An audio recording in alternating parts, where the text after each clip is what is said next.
todos los protozoarios que nosotros vamos a encontrar en la naturaleza que se mueven por pseudópodos. ¿De acuerdo? Entonces son del filum Rhizópoda, ¿sí? Y estas, todas las estructuras que se mueven por pseudópodos, las vamos a denominar en una terminología general amibas. Cuando nosotros encontramos la terminología médica o científica que nos habla de una amebosis, inmediatamente nos llega a la mente no todas esas amibas, y más adelante vamos a hacer un listado de cuáles son las amibas más comunes, los géneros Entamoeba, Histolitic, E. coli, Dendrolima nana, Iolameba bulli, Entamoeba fragilis, etcétera. Y todas ellas son amibas, pero en el término estricto de estudiar la amebosis o la amibiasis, lo que hacemos es, en el momento que nos dicen, oye, vamos a estudiar amebosis, se nos llega a la mente el representante patógeno a nivel mundial de las amibas. ¿Quién es? Entamoeba histolítica. ¿Y quién es Entamoeba histolítica? Es una estructura unicelular que se mueve por la emisión de pseudópodos y que es, por excelencia, una amiba patógena. Esta amiba, la vamos a clasificar dentro de unos momentos, tiene las características de que pocas amibas, ¿sí?, tienen la capacidad de ingerir eritrocitos. Entonces, si nosotros encontramos en el interior de una amiba glóbulos rojos, ¿qué vamos a presumir de que se trate? Pues de que se trata de una Entamoeba histolítica. ¿De acuerdo? Disculpe, profesor, tenemos una duda. Sí. Guillermo dice que está confundido, que si ameba es lo mismo que amiba. Completamente lo acabamos de decir, ¿sí? Por la terminología, una amiba es lo mismo que una ameba. Una Entamoeba histolítica es una ameba histolítica o una amiba histolítica. Sí, es completamente, es el sinónimo. ¿De acuerdo? Gracias. No, de nada. Ok, entonces, aquí lo que vamos a hacer es empezar a hacer una introducción con lo que respecta a las situaciones a las cuales nos enfrentamos en la vida cotidiana.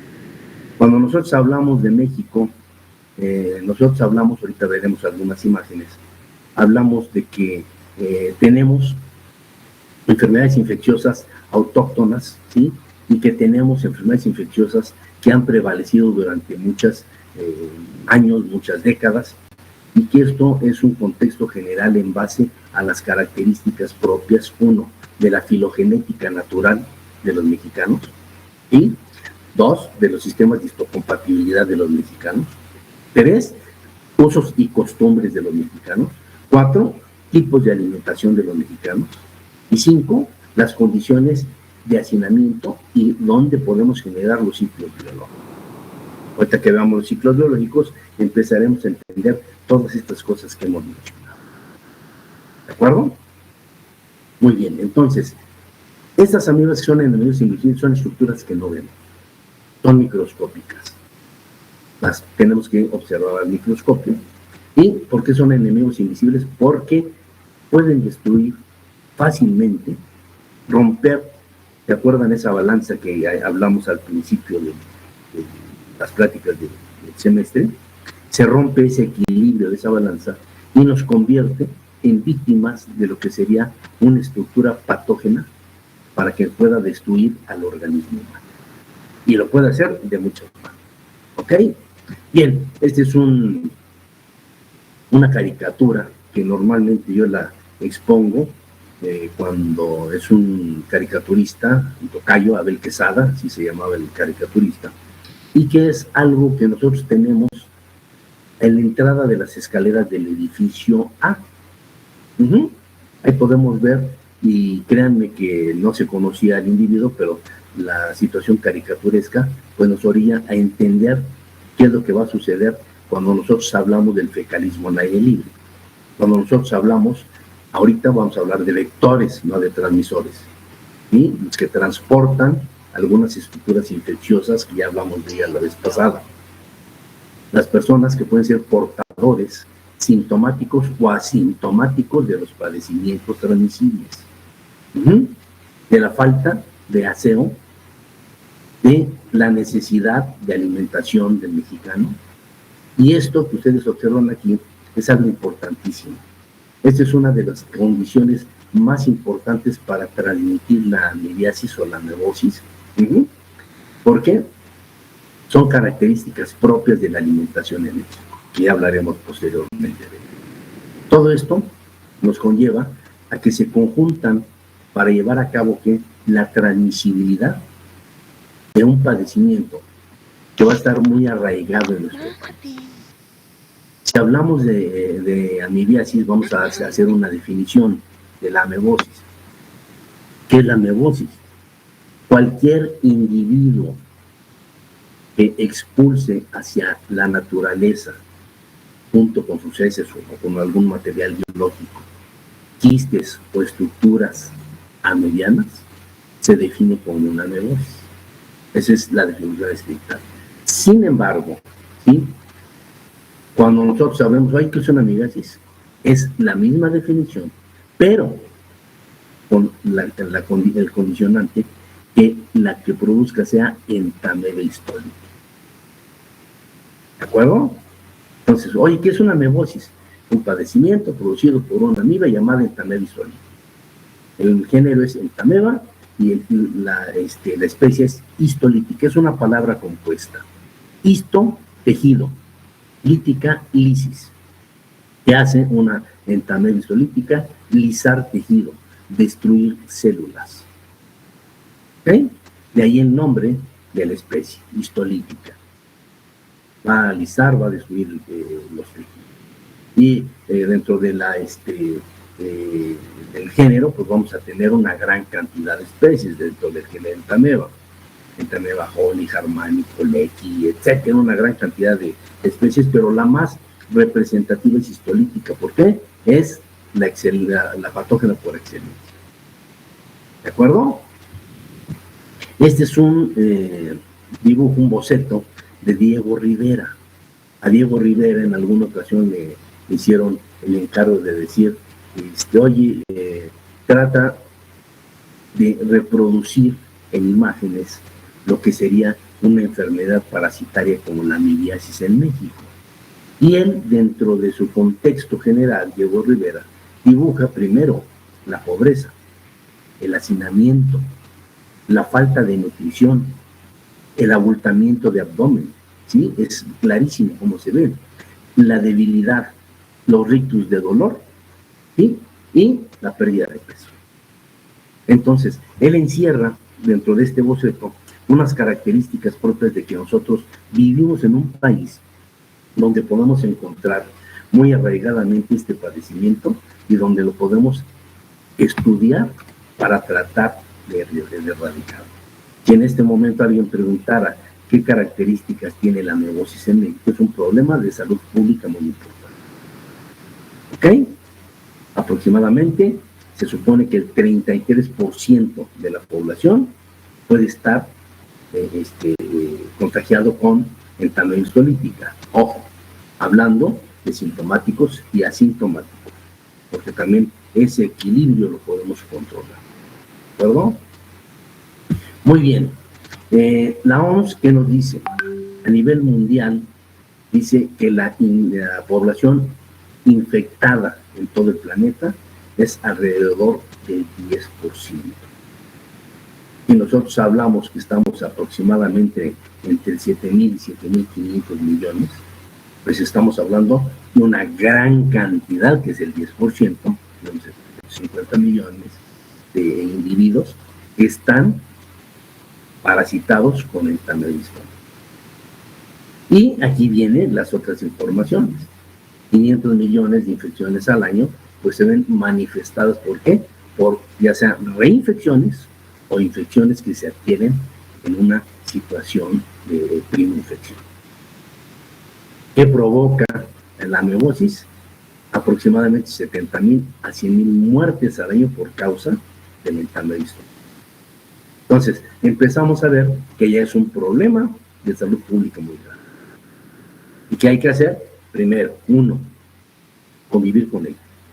Y 2, no darle oportunidad de romper ese equilibrio para que nosotros podamos mantener un estado de salud general y podamos contener ese proceso invasivo del entamedio histórico. Muy bien. Vamos a ver, yo me acuerdo que les había comentado al principio que una de las características muy especiales de los parásitos era el ciclo biológico. ¿De acuerdo? El ciclo biológico es algo que nosotros debemos de conocer en la parasitología para saber dónde está más débil ese ciclo biológico y poderlo cortar, poderlo suspender. ¿Para qué? Para que ya no se cierren esos ciclos biológicos y la parasitosis no vaya en aumento. ¿De acuerdo? Entonces, aquí tenemos 2 aspectos importantes que nosotros ya vimos. El primero, de cuántas maneras se presentan los protozoarios o entamedia histolítica en la naturaleza. De 2, 1, el quiste, de la forma de resistencia, y 2, el trofozoito, de la forma móvil o vegetativa, la fase móvil. ¿Ok? Hablamos la vez pasada de la forma infectante, forma de penetración al interior del organismo humano para implantarse y causar lesión. Esa es la definición que dimos la vez pasada. Entonces, en este caso, yo les hice el comentario. ¿Qué pasaría si yo ingiero estos trofozoitos por vía oral? ¿Qué va a suceder?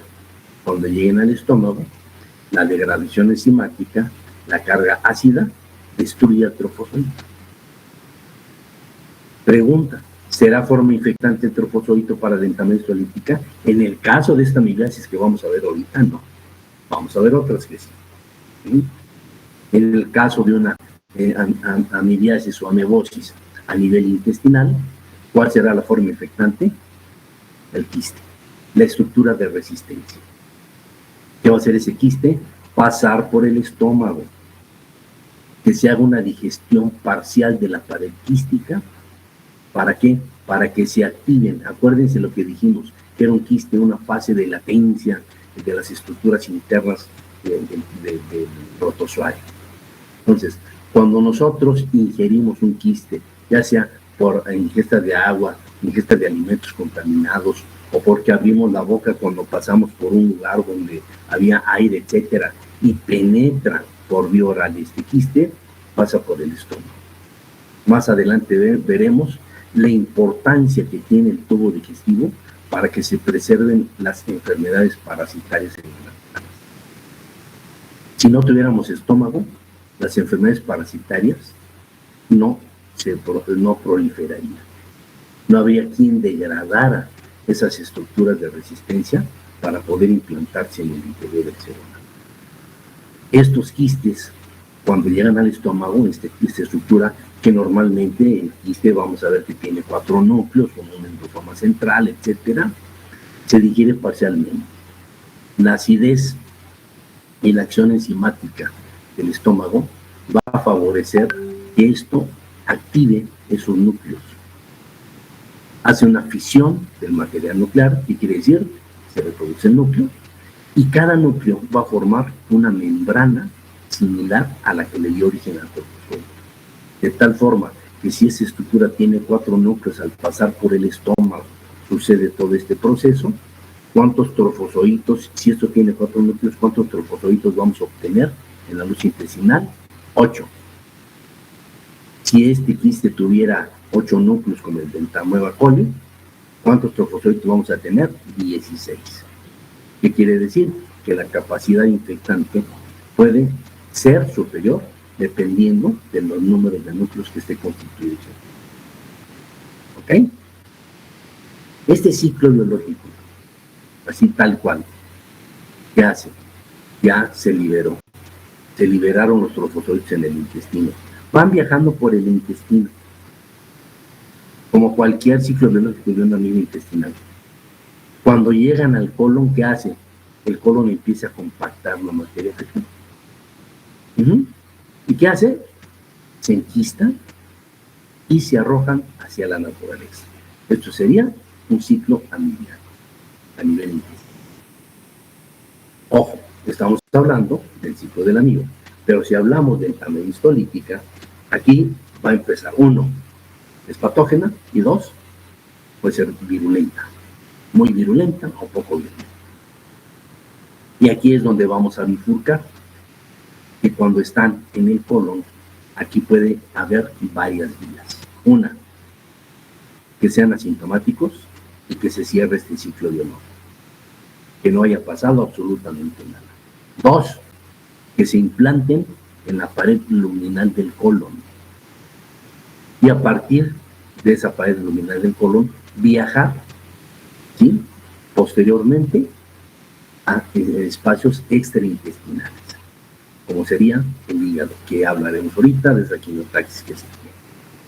Entonces, cuando nosotros empezamos a ver este ciclo y decimos, ok, es un ciclo muy sencillo, es un ciclo que aparentemente no va a provocar nada, pero cuando se dan las condiciones, puede haber el estado patológico patógeno.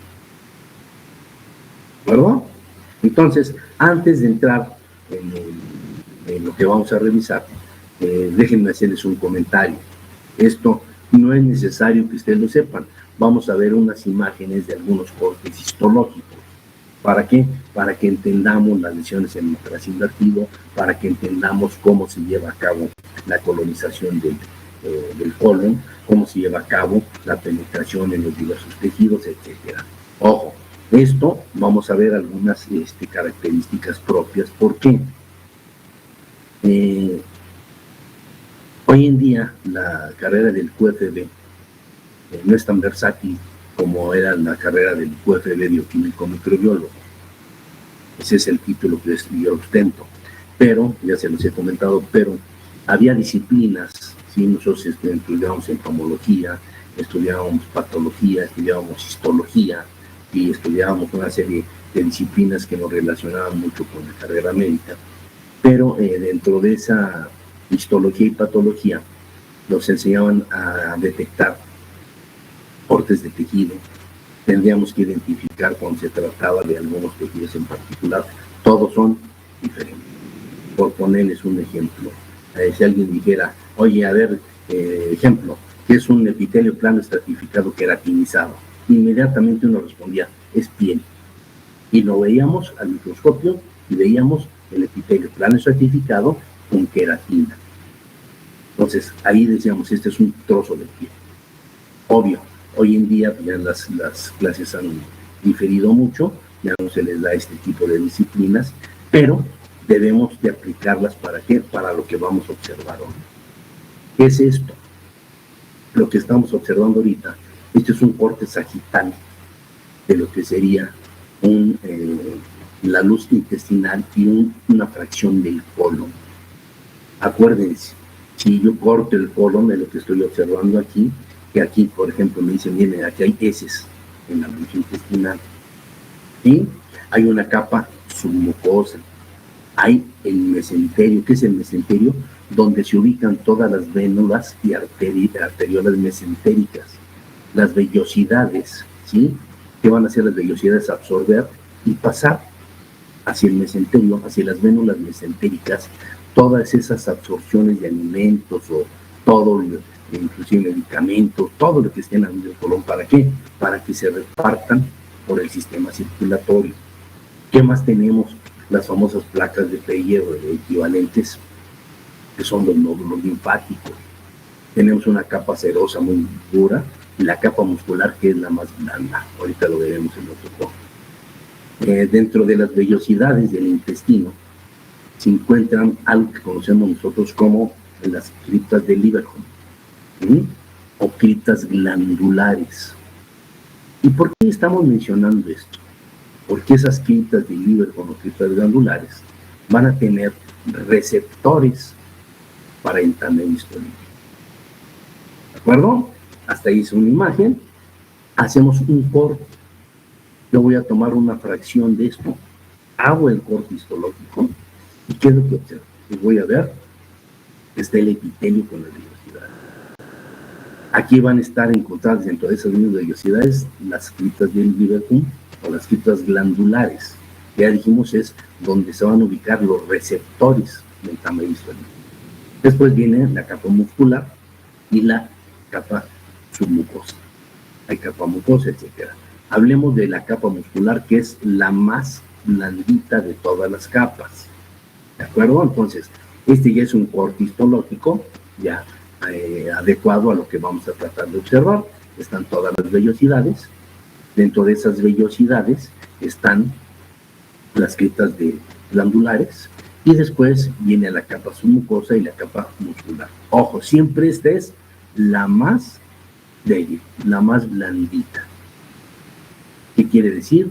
Que si nosotros tenemos receptores en estas criptas glandulares y el tamaño histolítica choca ahí, pueden penetrar, llegar a una capa submucosa, llegar a una capa muscular y posteriormente llegar a las adénulas y arteriolas mesentéricas para poder diseminarse. Hasta ahí vamos a dejarlo con que las criptas glandulares es lo que va a mantener esos receptores para el mensaje que lleva en la membrana de superficie el tamaño histológico. ¿Ok? Bien. Ojo, Adolfo Martínez Palomo, el que vimos al principio de las amibas enemigos invisibles, hace este corte microscópico de una amiba, que la tenemos, y una célula receptora.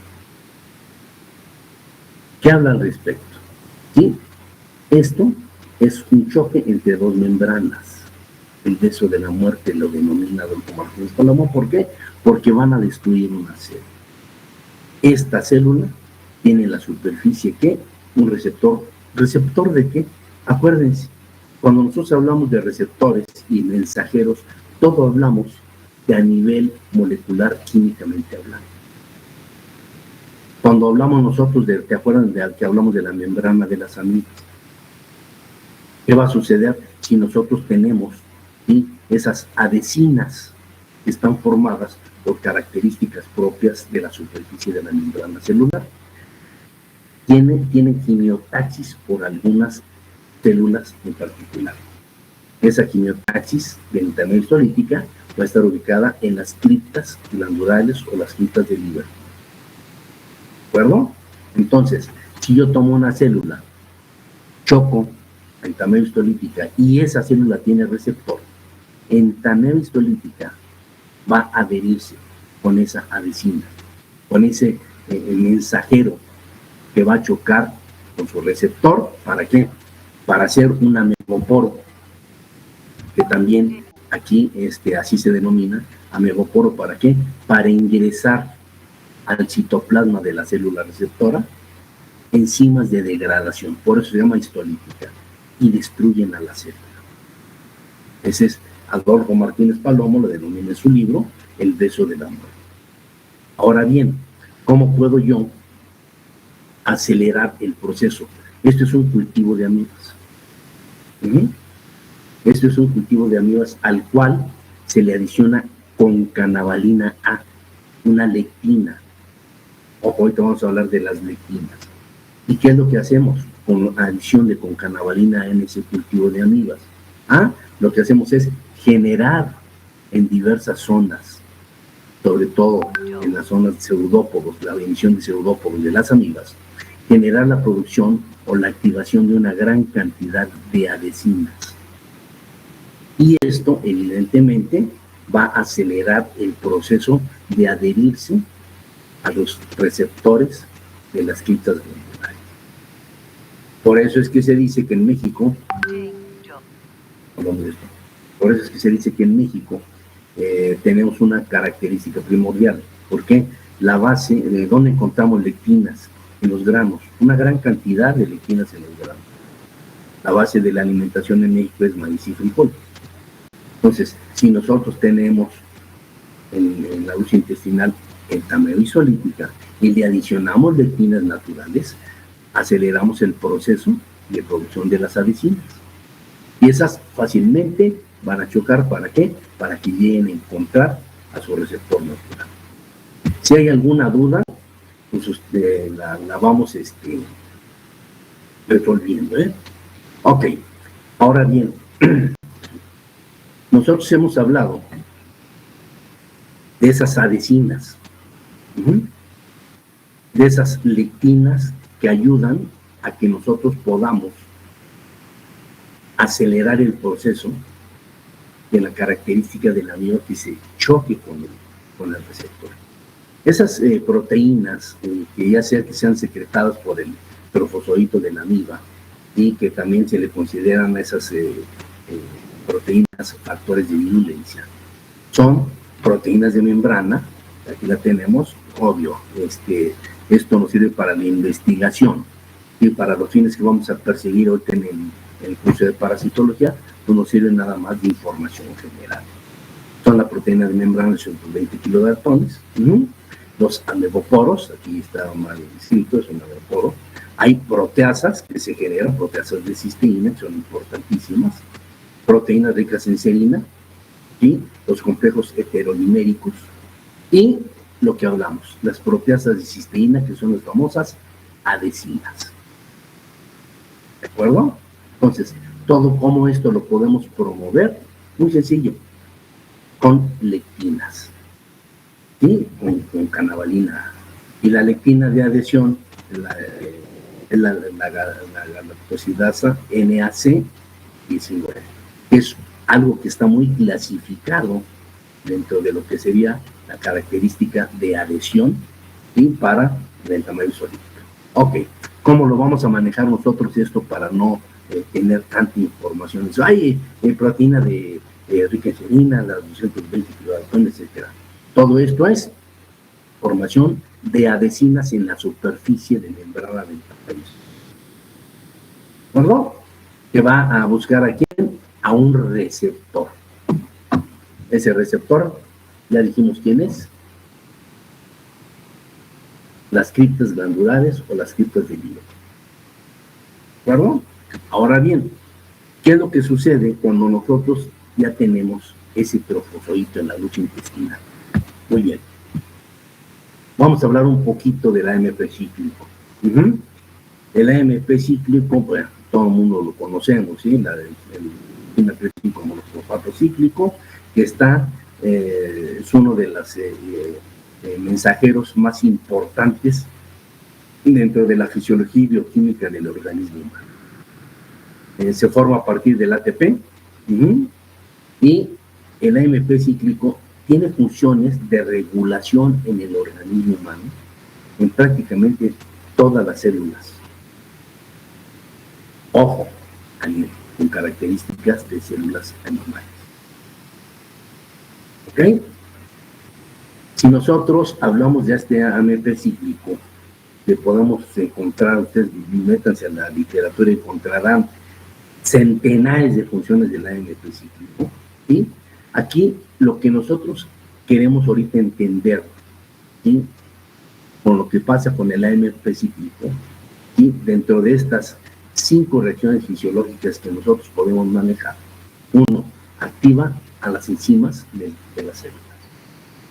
2, e importantísimo, altera la permeabilidad celular. ¿Qué quiere decir? Vamos a tratar de ser un regulador hídrico a nivel celular. Cuando este AMP cíclico se ve modificado, las células empiezan a perder agua.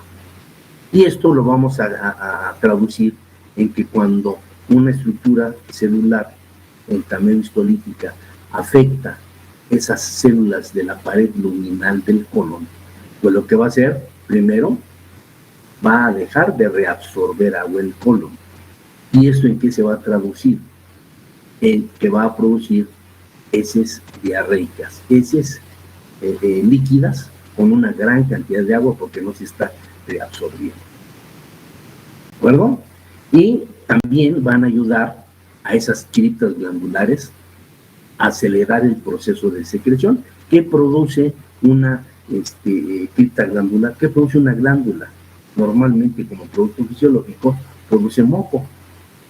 Entonces, esto hace que la regulación de la función celular a nivel del colon se ve afectada, ¿para qué? Para producirnos algo que interpretaremos como un cuadro diarreico. ¿Está claro? Ahora bien, esos efectos sobre las paredes del colon van a ser, el primero, producción y presencia del AMP cíclico, desequilibrio en la célula, dentro de la célula, para que ya no existe ese equilibrio hídrico y se libere una gran cantidad de agua a la luz intestinal. Ya no se reabsorbe el agua. ¿Cómo se llama eso? Ya dijimos, van a ser heces líquidas que, traducido a un idioma coloquial, se dice que es un cuadro diarreico. Si se alteran las criptas glandulares que producen moco, ¿a dónde se va ese moco? Hacia la luz intestinal. Por lo tanto, el efecto sobre las paredes del colon van a producir heces líquidas con presencia de moco. Y tres, si nosotros permitimos que el tamaño solítica llegue a esos contornos del colon, ¿qué va a suceder si alcanza a empezar a destruir esas vénulas mesentéricas? Pues va a producir un sangrado que va a caer dentro de la luz intestinal también y que va a producir esa presencia de sangre fresca en la luz intestinal. ¿Por qué? Porque es terminal. Ahorita vamos a ver dónde se van a encontrar estas criptas glandulares que son las características propias de las criptas del hígado. Todo esto que ya hemos comentado ahorita, el cuadro diarreico y la presencia de moco y la presencia de sangre, hacen algo que se denomina cuadro disentérico. ¿Cómo se define un cuadro disentérico? Heces líquidas, diarreicas, con presencia de moco y sangre. Eso es lo que nos puede producir en un efecto inmediato una infección a nivel intestinal provocada por el tamoxifeno. Ojo, esto que nosotros hablamos es cuando no hay un equilibrio. Muchos de ustedes dirán, oye, pues el profesor nos dijo que convivimos con el tamaño solítica todos los días. Claro, entonces estamos adaptando a nuestro organismo a tratar de mantener nuestra balanza en equilibrio. ¿Cómo puedo yo acelerar el proceso si yo tengo una amebiasis o una amebosis en mi luz intestinal? ¿Cómo acelerar el proceso para que se desarrolle más en el interior? Con el tipo de alimentación. Si irrito yo mi pared luminal, ¿cómo lo puedo irritar? De muchas maneras. La irritación más común que se da para que existan este tipo de ataques en tamaño solítica es irritar la mucosa intestinal del colon. ¿Con qué? Con sustancias como el alcohol. Entonces ahí empezamos a romper el equilibrio. ¿Sí? Irritamos y decimos, ¿sabes qué? Le damos oportunidad en tamaño solítica para empezar a chocar con los receptores de esas criptas glandulares. ¿De acuerdo? Entonces, ya lo hablamos también, la producción de lectinas acelera el proceso de las avecinas y eso también puede acelerar el proceso de choque entre el tamaño histolítica y su célula diana, su célula blanca. Muy bien. Esto que acabamos de ver ahorita, que es a grosso modo lo que estamos estudiando, nos conlleva a que nosotros podamos clasificar la amebosis de manera muy diferente. Que en este momento, antes de iniciar la clase, alguien me dijera, oye, ¿has oído hablar de la amebosis o de la amibiasis? Ay, sí, pues, son amigos que están en la luz intestinal. Bueno, ahorita ya vamos a aprender que la amebosis se puede clasificar de tres maneras. Una, la intestinal, que acabamos de ver. ¿Qué hace esa amebosis intestinal? Pues podemos tener aguda, el cuadro disentérico que acabamos de ver, o dos, la crónica. En la crónica hemos tratado de mantener el equilibrio y de repente lo rompemos, de repente lo recuperamos y tenemos una cronicidad que está intentando romperse. ¿Para qué? Para llevar a cabo posteriormente a otra clasificación, que es la amebosis extraintestinal. Ya vimos ahí en ese tejido qué sucede si la amiba penetra. Puede llegar a vénulas mesentéricas y tomar torrente circulatorio para ubicarse en tejidos, en órganos extraintestinales.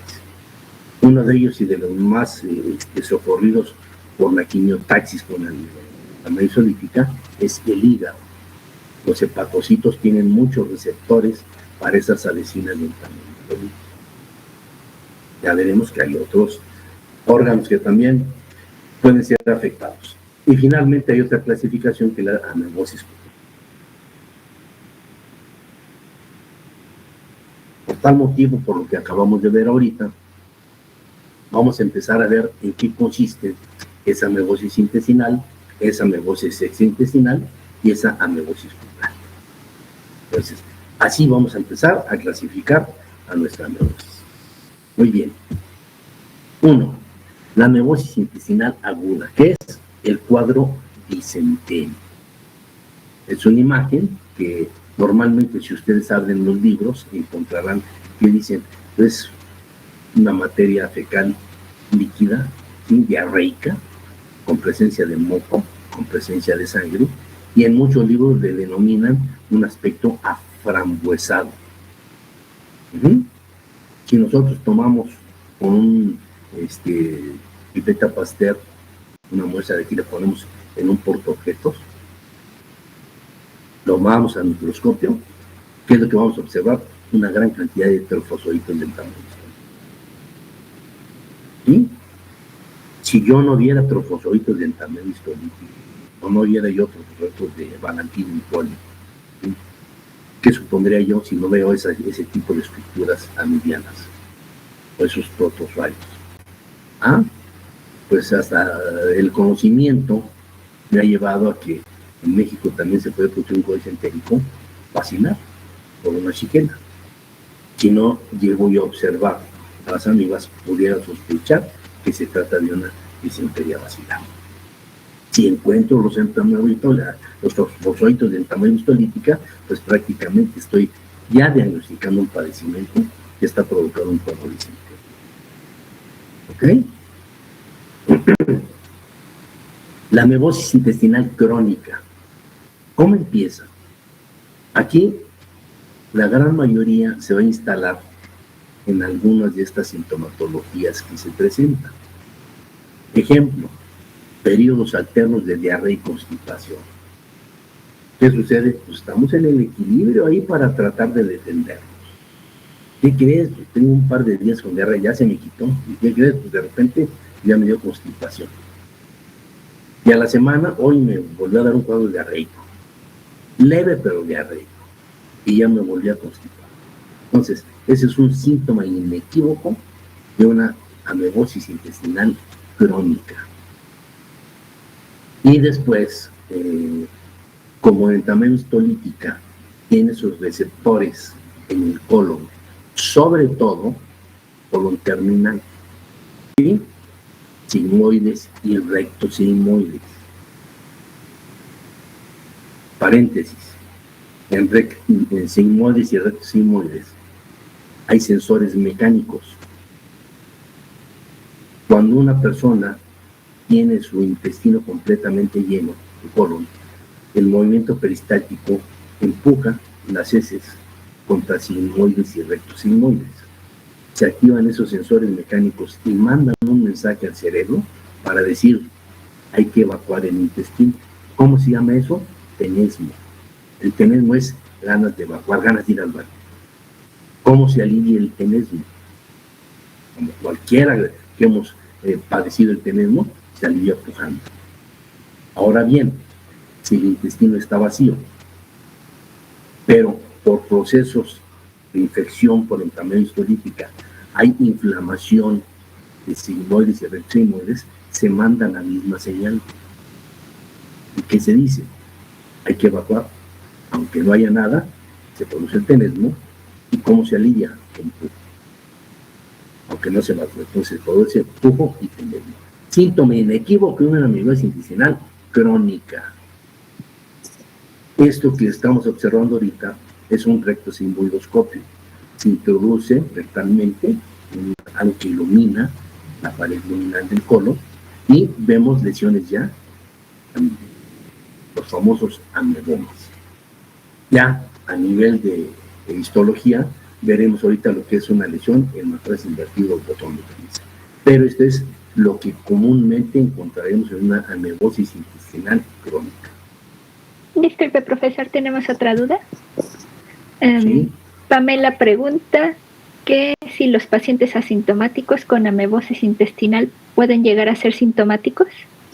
Sí, claro. En un momento determinado se rompe el equilibrio y esto pasa a provocar una sintomatología pálida. ¿Ok? Muy bien. Entonces, aquí regresamos a lo que estábamos viendo. Esta ya es una imagen en la cual se ha llevado a constituir, tomar tejido de ratas, cultivo de amibas, ¿sí? Y de pronto vemos que aquí tenemos un corte histológico. Yo voy a poner una solución Ringer en una caja de Petri, las amibas y el tejido del intestino. ¿Qué va a suceder? Todo esto que estamos ustedes observando aquí son amibas que están penetrando dentro de las vellosidades a tratar de llegar a su receptor, a esas criptas glandulares. Esta es otra fotografía donde ya penetraron la capa, ¿sí?, al interior de la submucosa. Aquí, toda esta sombra es el proceso ya invasivo de la entamelisolítica en la zona muscular. Dijimos que la zona muscular, la fase muscular de la pared luminal es la más blandita, entonces ahí es donde se extiende. Si nosotros pasamos a la imagen de la derecha, que vemos que ya la lesión es una lesión abierta en el colon, claro, todos estos son trofozoitos de entamelisolítica y ya invadieron la capa muscular blanda, que van integrando, ¿sí?, a esa capa muscular, y lo que observamos aquí es la famosa lesión en matraz invertido. Estas son lesiones a nivel histológico. ¿Qué tienes? Lesiones en matraz invertido, o también se les denomina lesión en botón de camisa. Sí, como si fuera un ojal, y este fuera el botón. En Estados Unidos le denominan hole hunter, que es el hoyo de cazador. Una bala expansiva que hace un hoyito al penetrar y abre al salir. ¿De acuerdo? Aquí lo vamos a denominar que sería una lesión en matraz invertido o botón de camisa. Esa es una imagen mucho más evidente, ¿sí?, en la cual ya vemos que se corre a todo lo largo de esa lesión de la pared muscular del colon, donde ya tenemos el proceso invasivo de todos los otros. Entonces, ¿qué hay? Lesiones en matraz invertido, lesiones en botón de camisa, en una amebiasis intestinal crónica. Riesgo que estos trofozoitos alcancen vénulas mesentéricas y se diseminen a órganos extraintestinales. ¿De acuerdo? ¿Qué son estos? Esta es una fotografía post-mortem, alguien que murió de amebosis. Estas estructuras negras que se ven en el colon son los famosos amebomas. Son lesiones donde ahí penetró entamelisolítica y empezó a causar la destrucción tisular. Evidentemente, aquí hay viaje a tejidos extraintestinales, pero esta es una pared del colon. Post-mortem, insisto, ya la gente murió en amebosis y se está observando las características de la lesión. Y un colon totalmente destruido. ¿De acuerdo? Muy bien. Ojo, esta es una imagen que nos va a revelar muchas cosas. Número 1. ¿Dónde se encuentran los receptores para entamelisolítica, para esas adhesinas de entamelisolítica? Ya dijimos que en el colon, y puede ser a todo largo, pero tiene una afinidad muy importante por porción terminal del colon, sigmoides y rectosigmoides. A partir de aquí, que hemos visto ya la amibiasis crónica, la amibiasis aguda, que puede causar un cuadro disentérico, que puede causar los periodos arterios de reconstipación, la inflamación del colon, la colitis insistente, etcétera, etcétera. Pero inclusive hay apendicitis provocada por la presencia de entamelisolítica. ¿Qué va a suceder cuando se persiste en la presencia de esa inflamación histolítica?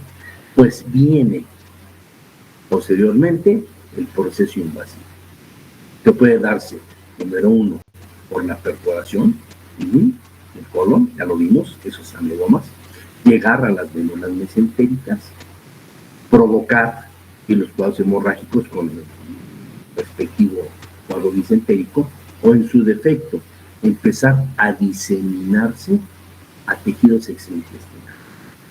Esos tejidos extraintestinales, pues el más alto porcentaje, ¿sí?, de la invasión de tejido intestinal, por eso se llama amebosis invasiva, se da en el hígado. También pueden ser ver afectados los pulmones, puede ver afectado el corazón, puede verse afectado el cerebro, puede haber perforación del diafragma. Y aquí hablaríamos posteriormente de lo que es la amebosis cutánea. Y acá. Pero entonces ya vimos que no nada más es que la entamedia histolítica se ubica a nivel intestinal, sino que puede viajar hacia órganos extraintestinales para implantarse y causar ahí los famosos abscesos. Ojo, aquí hay una gran cantidad de receptores, los hepatocitos tienen una gran cantidad de receptores. El 80% de todas las lesiones a nivel extraintestinal se van a dar en el hígado. El otro 20% se van a repartir en diversos órganos. Aquí va a ser mínimo, pero también vamos a encontrar una cuestión de amebosis cerebral, ¿sí?, en un momento determinado, que lleguen a ubicarse en el sistema nervioso central. ¿Por qué se llaman abscesos? A ver. Cuando viajan, aquí vamos a ponernos un poquito en orden en cuanto a las características de la inmunidad, del proceso inmunológico. Cuando nosotros hablamos, vamos a abordar ahorita un tema muy álgido, que es la inmunidad de los parásitos. Cuando nosotros hablamos de parasitología, hablamos que existe también respuestas inmunes, como cualquier agente biológico, como cualquier antígeno que va a invadir al organismo humano, pues va a tener una respuesta por parte del organismo inmunocompetente. Cuando nosotros vemos que en entamedia histolítica penetra, pues inmediatamente van a ser detectados esos trofozoitos por los macrófagos, van a tomar los antígenos, van a procesarlos y se va a empezar a generar un movimiento de producción de anticuerpos contra esas estructuras antigénicas de su cuerpo. ¿Ok? ¿Será suficiente para destruirlo? No. Los protozoarios que ya pueden medir de 30 a 50 víctimas, ahorita vamos a ver las variedades que podemos tener, ¿sí? Los anticuerpos son pequeñitos en comparación del tamaño de la estructura celular. Entonces, ahorita hablaremos de esa cooperación celular más adelante. Pero esos anticuerpos van a tratar de generar, detener el proceso invasivo. Son insuficientes. ¿Qué hace en entamedia histolítica? Empezar a jugar con el sistema inmunológico. Empezar a tratar de evadirlo, porque el anticuerpo es muy pequeño para poder frenar el ataque del entamedia histolítica. ¿Y qué hace el organismo humano cuando ve la característica de no poder destruirlo? Pues mandar una señal para que también la respuesta de inmunidad celular se empiece a generar y empiece a mandar cargas de células para poder detener ese proceso invasivo.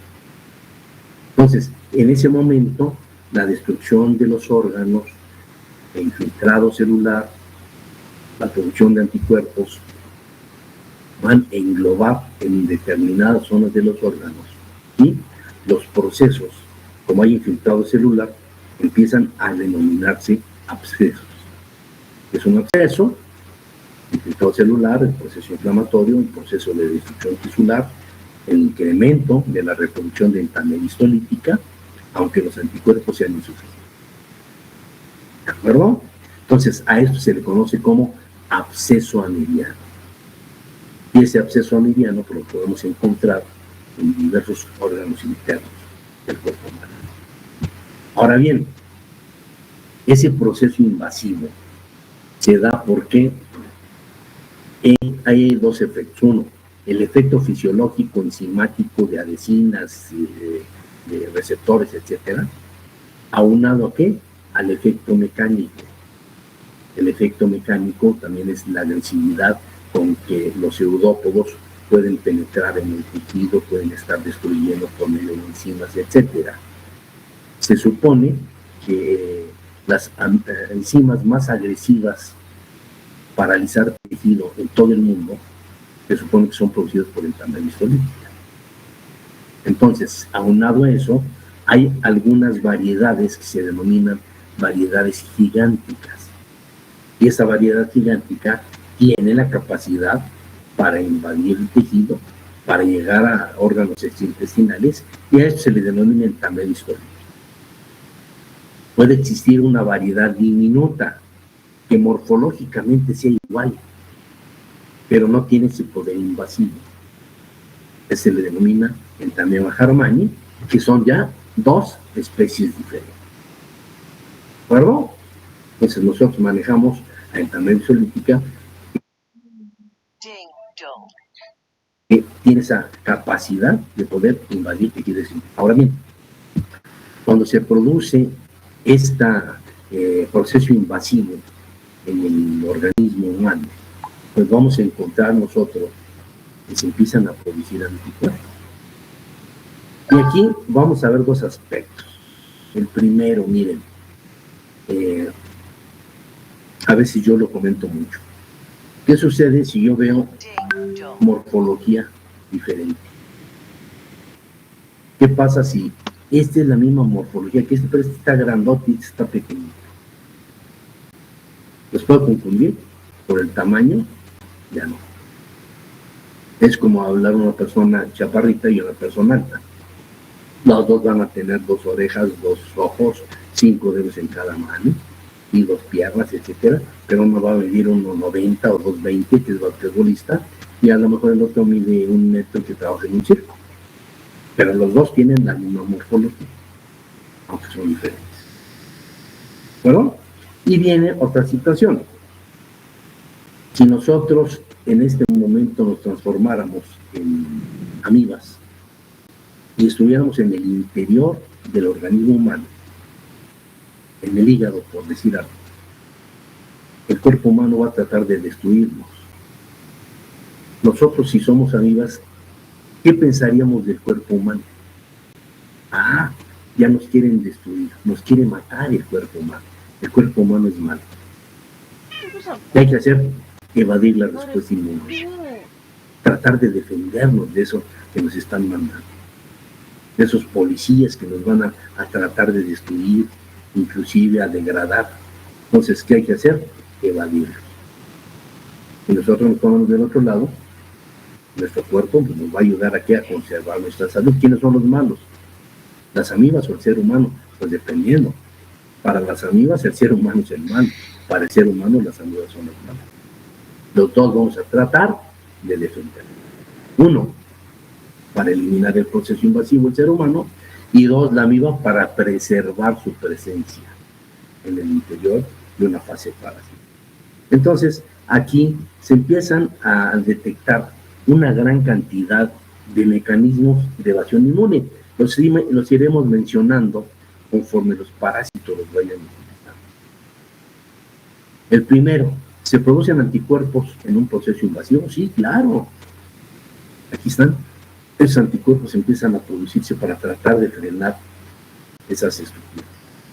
Pero, ¿qué es lo que sucede? Primero, cuando se pegan a la amiba, si tenemos un trocito, se pega en el cuerpo a la amiba. ¿Qué dice la amiba? Pues voy a liberar complejos inmunes. ¿Cómo qué? Como romper un pedacito de mi membrana y liberar. El anticuerpo va contra la membrana, ya está pegado, va a fijar complemento, va a perforar, va a tratar de destruir, Pero la amiba está diciendo, ok, que siga ahí con su trabajo. Es un complejo inmune que ya no sirve para nada, es un pedacito de membrana que acabo yo de desechar y se van a seguir produciendo más anticuerpos. Se libera ese complejo inmune. ¿Y qué va a tener de efectividad? Ninguna. Se van a producir mucho más anticuerpos. ¿Por qué? Pues porque se está evadiendo la respuesta inmune. 2. Fagocitar los anticuerpos. Tengo el trofozoito, se pega nuevamente el anticuerpo a la membrana celular. ¿Y qué dice la amiga? Fagocito el anticuerpo. Y acá adentro, enzimáticamente lo degrado, lo corto. Y como si fuera papalina, lo voy a destruir. Entonces ya en el citoplasma se destruye el anticuerpo enzimático. Esto lo único que hace es conducir a que se produzcan mucho más anticuerpos. El sistema inmune humoral está tratando de detener ese proceso invasivo y lo que hace es producir más anticuerpos. Cuando el organismo humano inmunocompetente se da cuenta de ello, lo que hace es, no podemos. ¿Qué hacemos? Hacemos una cooperación ¿con quién? Con la inmunidad celular. Y se empiezan a generar respuestas específicas de células que van a dirigir el infiltrado celular que nosotros vamos a conocer en ese momento como absceso amiloide. En el momento en que hay una evasión inmune y hay cooperación de inmunidad celular y inmunidad humoral, en ese momento brilla el sistema inmunológico, porque si se recupera el individuo de una amebosis a nivel intestinal con esa evasión y con esa cooperación de las dos inmunidades, podemos tener una inmunidad esterilizada. ¿De acuerdo? Entonces, esto es importante, los mecanismos de evasión inmune que se practican. ¿Y a qué nos lleva esto? Y que si nosotros tenemos aquí una gráfica en el tiempo contra la respuesta inmune, la respuesta humoral empieza a producirse, ve que es insuficiente con el tiempo, se genera la respuesta celular, existe la cooperación de los dos tipos de inmunidades y esto da una inmunidad esterilizada. Esto únicamente se lleva a cabo in vivo. Es la base inmunológica para el desarrollo de una vacuna contra amibiasis. La pregunta sería ahorita, ¿conocen vacuna contra amibiasis? No hay. ¿Por qué? Habría que hacer una vacuna con la amiba viva para que vada la respuesta inmune y que tengamos este tipo de recuperación. Una persona que ha estado con un absceso hepático, por llamarlo así en este momento, que se le administra un tratamiento y que sale adelante, ¿qué va a suceder? No se va a volver a infectar intestinalmente con una enfermedad. Pero como queremos nosotros producir nada más anticuerpos sin evadir la respuesta inmunológica, si se reta posteriormente, va a adquirir una amibiasis. ¿De acuerdo? Entonces, hay que tener en cuenta esas características de la amiba para que nos podamos desarrollar a futuro alguna profilaxis específica. Ok. Ya estamos hablando. ¿No hay dudas hasta ahorita? ¿Todo bien? ¿Todo en orden? Ok.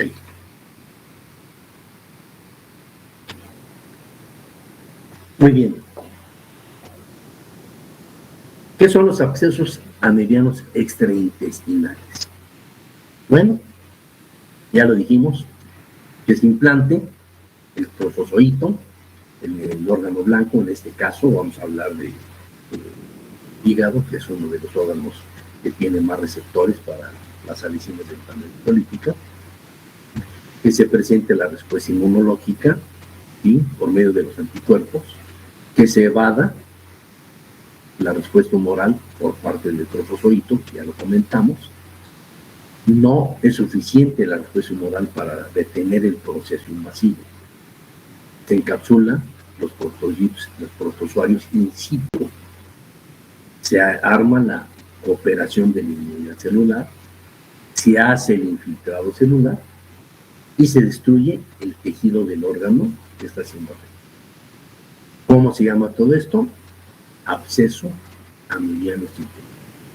¿Cómo lo vamos a denominar nosotros? Aquí, en este espacio, pondremos el nombre del órgano que está siendo afectado. Si es el hígado, será un absceso hepático amiliano. ¿Sí? Si se fuera el vaso, será un absceso esplénico amiliano. Si sería el pulmón, será un absceso pulmonar amiliano. Si sería el cerebro, un absceso cerebral amiliano. Así es como se clasifican los abscesos extraintestinales. Aquí ya dijimos cómo lo vamos a denominar, y también habíamos comentado, el 80% de los abscesos extraintestinales se dan en el hígado, por condiciones de características de receptores contra las adhesivas. Aunque el otro 20% puede darlo en cualquier órgano extraintestinal que nosotros podamos pensar. ¿De acuerdo? Desde el corazón, desde el diafragma, cerebro, el hígado, vaso, pulmones, riñones, etcétera. Y podemos hablar de que se pueden parasitar la gran mayoría de los órganos internos del ser humano. Entonces aquí empezamos a clasificar lo que sería un absceso extraintestinal. ¿De acuerdo? Muy bien. Estas son unas imágenes. Normalmente podemos tener los abscesos, un solo absceso localizado o multifocales. ¿Esto de qué dependerá? Pues dependerá de las condiciones de la actividad inmunológica del organismo humano, ¿sí? De las condiciones del sistema de histocompatibilidad, de las condiciones de los individuos, si tienen características que los haga ser más o menos susceptibles al proceso invasivo multifocal, o que sean localizados. Vamos a insistir, todo esto es post-mortem. Ya se murieron esas personas de los abscesos familiares. Los abscesos hepáticos, aquí estamos haciendo un corte para denotar la presencia de esos procesos de infiltrado celular. ¿Qué es esto? Es una tomografía en la cual estamos haciendo un corte, y aquí vemos el hígado, y estamos viendo ahí la presencia de los abscesos multifocales. Se pueden localizar. Hoy en día ya con la imagenología del laboratorio sería un multifocal, sería un templado. ¿Sí? Aquí tenemos también el hígado, y ahí es donde se clasifica que sea multifocal o que sea localizado, ¿sí? Los abscesos. Aquí los tenemos a la vista, y aquí los tenemos en imagen. ¿De acuerdo? Otro, post-mortem, todo esto es un absceso hepático liviano, destrucción casi total del hígado, ya es un material conservado para enseñanza, y conserva el formol, pero se ve la destrucción tisular completa. En multifocales, pulmonares con destrucción del pulmón, todos post-mortem, y procesos de destrucción del colon que los deja prácticamente infuncionales. ¿De acuerdo? Entonces, cuando hablamos de enfermedad mesolítica, no estamos hablando más que de características de destrucción tisular. ¿De acuerdo? Todas esas imágenes son post-mortem. A ver, aquí hay un adelanto. Un adelanto es un drenado de un absceso hepático amiliano. Cuando la gente ya se localizó por la imagenología, por centellograma, por radiografía, por lo que ustedes quieran, se localiza el absceso hepático amiliano, lo que hay que hacer es drenarlo, sacar la mayor cantidad de trofozoitos que se tengan en ese absceso. Todo lo que ven aquí es una aguja que ha penetrado al hígado con una jeringa, se extrae, ¿sí? Todo lo que tenemos aquí, vamos a encontrar una gran cantidad de trofozoitos, de hepatocitos destruidos, de células de infiltrado celular, de macrófagos, células blancas, eosinófilos, vamos a encontrar de todo. Aquí podemos nosotros obtener, para cultivar, un trofozoito con proceso invasivo. ¿Cómo sabemos que tiene proceso invasivo? Pues que más claro que lo estamos sacando de un hígado. Entonces esos trofozoitos nos van a ayudar posteriormente para otro tipo de hígado. ¿De acuerdo? Entonces, esto se drena ¿para qué? Para administrar un tratamiento. Nos va a costar más trabajo si no se drena que si se drena. No es lo mismo matar 1 millón de trofozoitos que matar 100 millones de trofozoitos. Entonces, una vez drenado, la gente se recupera con el tratamiento y prácticamente tiene una inmunidad esterilizada. ¿Ok? ¿Qué podemos tener también? Pues abscesos del cerebro. En mi vida he visto uno nada más. ¿Ok? Bien. Y brincamos a lo que es la amebosis cutánea. Disculpe, profesor, tenemos otra duda antes de brincar.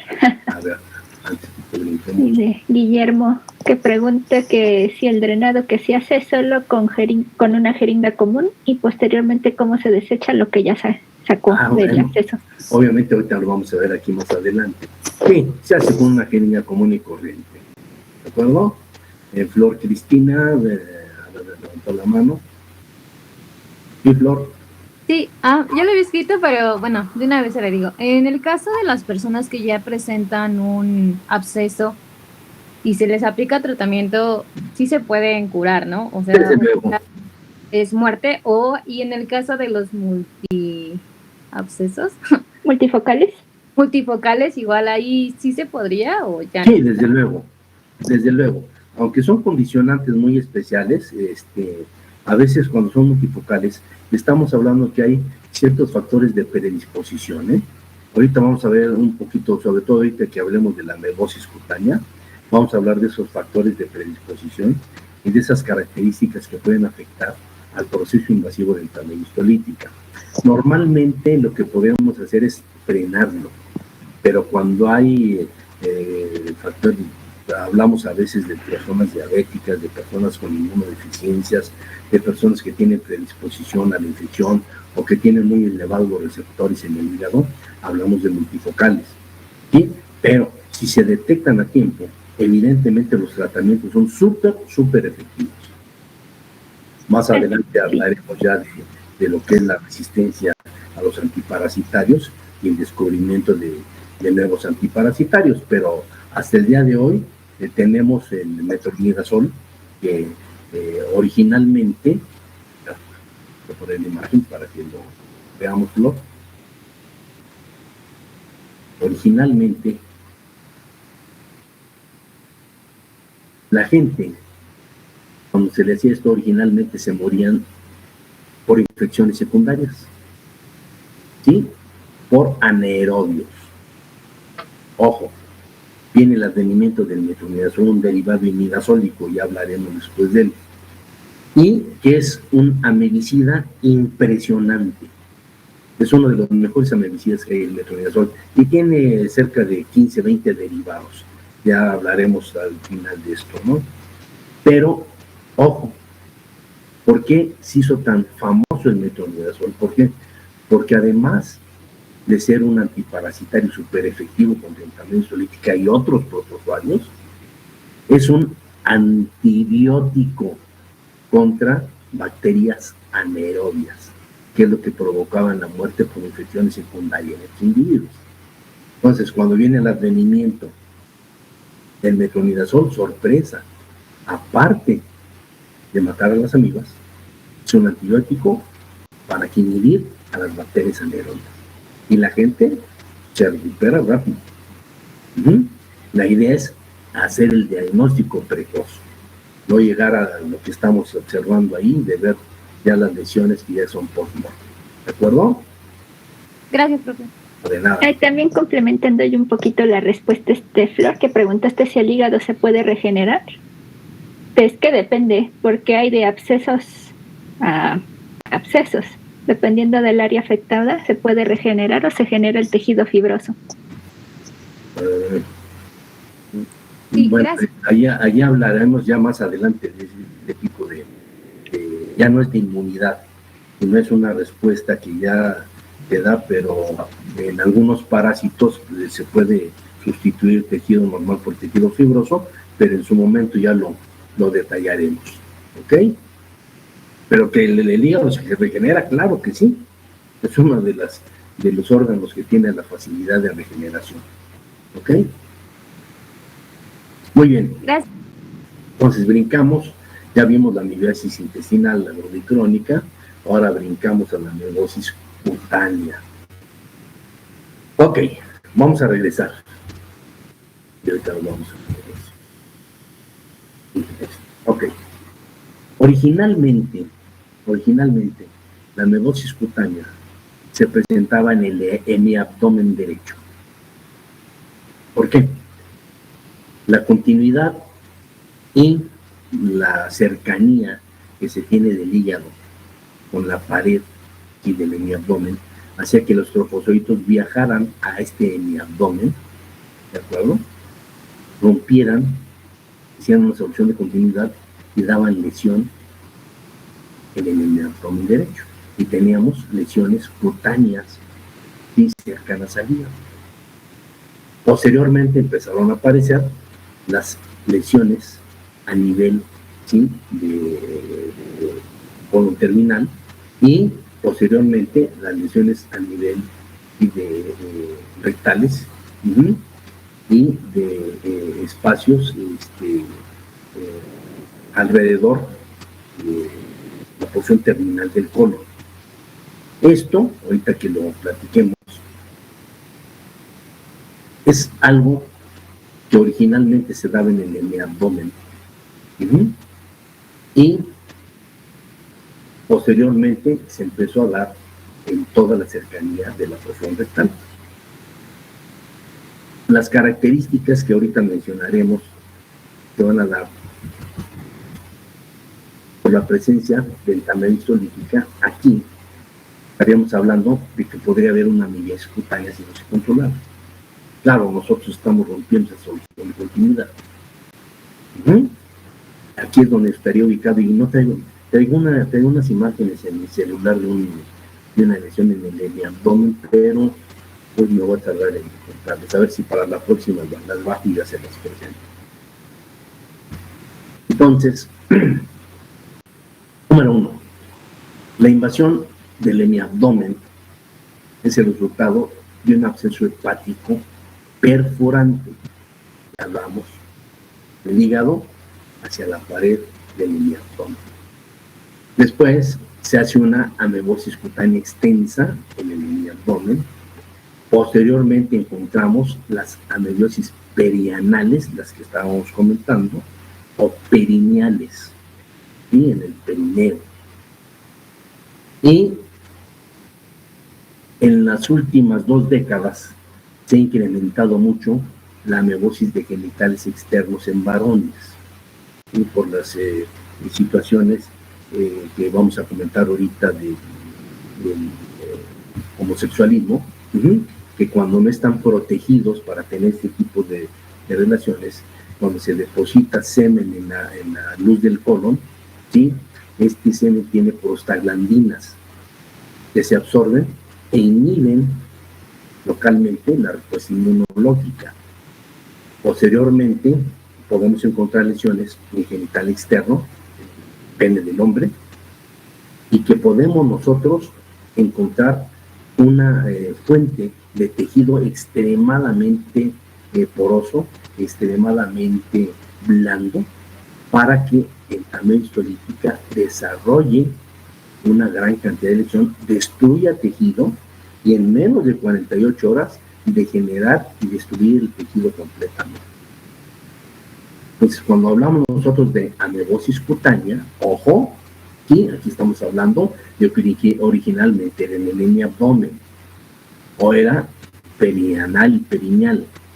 Hoy en día podemos tener afectaciones de genitales, en el caso del varón, genital externo, y la disfunción de dicho órgano. Son casos muy salpicados, evidentemente, pero se presentan. Cuando nosotros hablamos de amebosis cutánea, aquí viene la pregunta que hacemos al principio. ¿Quién es la forma infectante de la amebosis cutánea? ¿El quiste? No. En este caso es el trofozoito. Entonces, empezamos a manejar ya la terminología dependiendo cómo se está ubicando ese protozoario en la naturaleza o en la fase parasitaria. ¿De acuerdo? Muy bien. Esta sería, por ejemplo, una lesión en el abdomen. Esta sería una lesión en la extremidad, lesión amibiana. Evidentemente, estamos hablando de ese tipo de lesiones, se dan en personas que son inmunodeficientes, que están inmunosuprimidas o que tienen alguna comorbilidad, como por ser un cuadro diabético.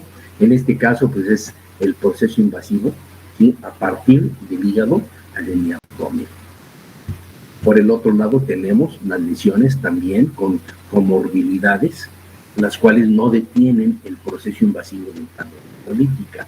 Entonces, sería la zona perianal, y aquí ya vemos, inclusive está destruyendo una gran cantidad de lo que estamos denominando acá la amebiasis cutánea extensa. ¿Perdón? Esa sería una amebiasis perianal. ¿Y para qué nos sirven estas lesiones? Para hacer improntas. ¿Qué son las improntas? Frotis por oposición. Yo quiero detectar hoy y sospecho que es una amebiasis cutánea, ¡pum!, tomo ahí de la zona perianal, lo observo y lo tropozoide. 5 minutos, diagnostico esto rápidamente. ¿Qué son? Lesiones genital externa en varón. Empieza a destruirse el tejido de una manera muy rápida. Acuérdense, son tejidos blandos, ¿sí? El genital masculino es un tejido muy blando, tejido poroso, que se pueden destruir rápidamente. Entonces, obvio, aquí también hay comorbilidades, en las cuales decir, a ver, cómo está tu sistema inmunológico, cómo está tu tipo de lesión, cómo se está implantando este tipo de padecimiento. Entonces, la amibiasis, la amebosis o amibiasis, pues nos conduce a que nosotros podamos obtener este tipo de lesiones y diagnosticarlas rápidamente. En 5 minutos podemos observar, pero hay que hacerlo rápido, precozmente, para que no es detener esos procesos invasivos. Ya hablaremos en el tratamiento cómo se lleva a cabo. Bueno, diagnóstico de la amebiasis, ¿qué horas son? Acaricotrinesia. Muy bien.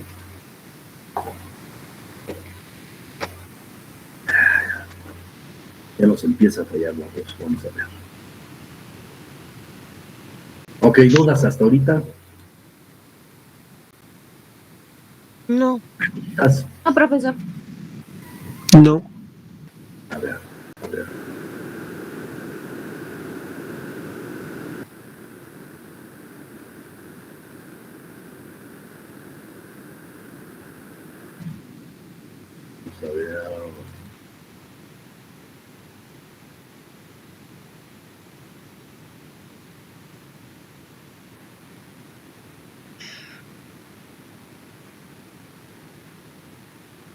A ver, vamos a ver. Ok, ya vimos algunas cuestiones generales de lo que es la amebosis, ya la clasificamos. Ahora, ¿cuál es nuestro papel en el laboratorio? Pues nuestro papel en el laboratorio pues va a ser diagnósticos específicos, precoces, adecuados, certeros de lo que es la amebosis a nivel intestinal, extraintestinal y cutánea. ¿De acuerdo? Entonces, miren.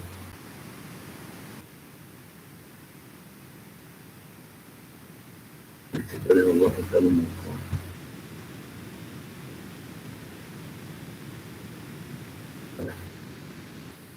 ¿Ya tienen hambre? Un poco. Dice Sofía que un poco. No, aún no. Sí, poquito.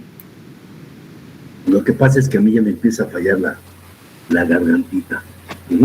Entonces, miren, para que también no sea mucha información, vamos a dejarle ahí y la vez próxima cerramos todo este capítulo con el diagnóstico y el tratamiento de la amebosis a los 3 niveles, a las clasificaciones y empezamos a manejar ya lo que les he venido comentando de los tratamientos y de cómo hacer los diagnósticos específicos y muy adecuados de lo que serían las amebas. Ahí, como vieron ustedes, ahí vienen varios cuadros donde nos podemos basar para hacer las características propias del diagnóstico.